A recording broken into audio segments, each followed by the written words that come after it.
আসসালামু আলাইকুম। কোটা পদ্ধতি বাতিলের দাবিতে সময়ের ব্যবধানে ধীরে ধীরে আন্দোলন দানা বেঁধে উঠেছে। ঢাকার বিভিন্ন স্থান হতে শিক্ষার্থীদের বক্তব্য এবং তাদের অবস্থান কর্মসূচি তুলে ধরছি। দেখছেন ঢাকার শেরেবাংলা নগর কৃষি বিশ্ববিদ্যালয়ের শিক্ষার্থীরা অবস্থান করছে খিলগাঁও 4 রাস্তার মাঝে। কিছু না কিছু মানুষের কোটা দরকার আছে, যেমন হচ্ছে নৃতাত্ত্বিক গোষ্ঠী যারা উপজাতি পাহাড়ে থাকে তাদের জন্য কোটা দরকার আছে, আবার যারা হচ্ছে প্রতিবন্ধী এদের জন্য কোটা দরকার আছে। তো বাকি এই যে 56% কোটা 100 জনের মধ্যে, এটার কোনো দরকার নাই। মুক্তিযুদ্ধ ভাই, আপনি কোথায় লেখাপড়া করেন? শেরেবাংলা কৃষি বিশ্ববিদ্যালয়ে পড়াশোনা করি। শেরেবাংলা কৃষি বিশ্ববিদ্যালয়। আপনাদের দাবি কি? আমাদের দাবি হচ্ছে কোটা সংস্কার করতে হবে। কত থাকবে না, সংস্কার করতে হবে। ওকে, কতদিন পর্যন্ত আপনাদের এই আন্দোলন চলবে? আমাদের যতদিন আমাদের দাবি না মানবে ততদিন পর্যন্ত আমাদের আন্দোলন অব্যাহত থাকবে। এখানে সকল যানবাহন বন্ধ করে দেওয়া হয়েছে, ফলে লোকজন মাইলের পর মাইল হেঁটে হেঁটে তাদের নিজ নিজ গন্তব্যস্থানের দিকে যাচ্ছেন।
আমি এখন অবস্থান করছি পল্টনে।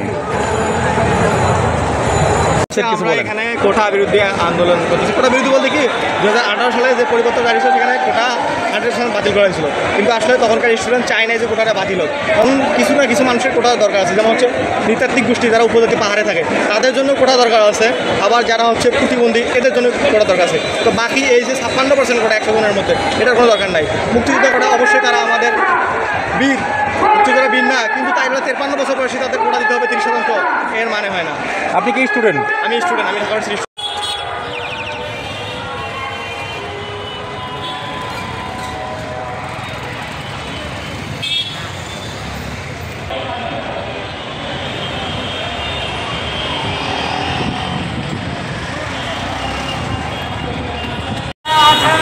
আন্দোলনের সঙ্গে এখানে যারা আছেন সবাই সাহায্য করুন। আমাদেরকে নিয়ে সাহায্য করা হলো। আন্দোলনের কর্মী ভাইরা যারা আছেন, ঢাকা বিশ্ববিদ্যালয়ের ভাইরা যারা আছেন, কি হয়েছে? পুলিশে এখন করতেছে নাকি?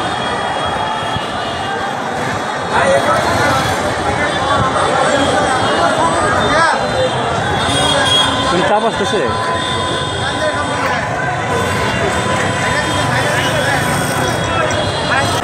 আমাদের জনগণ, আমরা তো জনগণ বলতে তাদেরও বাচ্চা আছে, তাদেরও ছেলে আছে, সন্তান আছে, তারাও কোনো না কোনোভাবে এটা সাফার করে।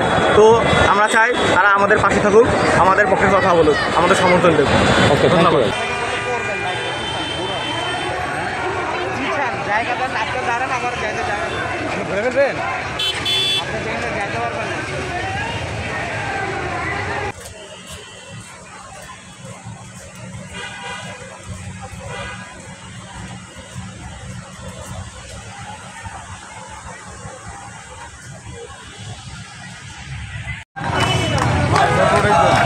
না, ভিডিও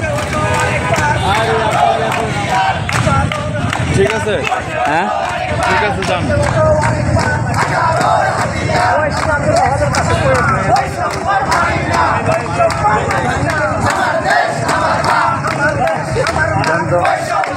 স্যার, আপনারটা ভিডিও করবো নাকি? হ্যাঁ, বন্ধ করেন।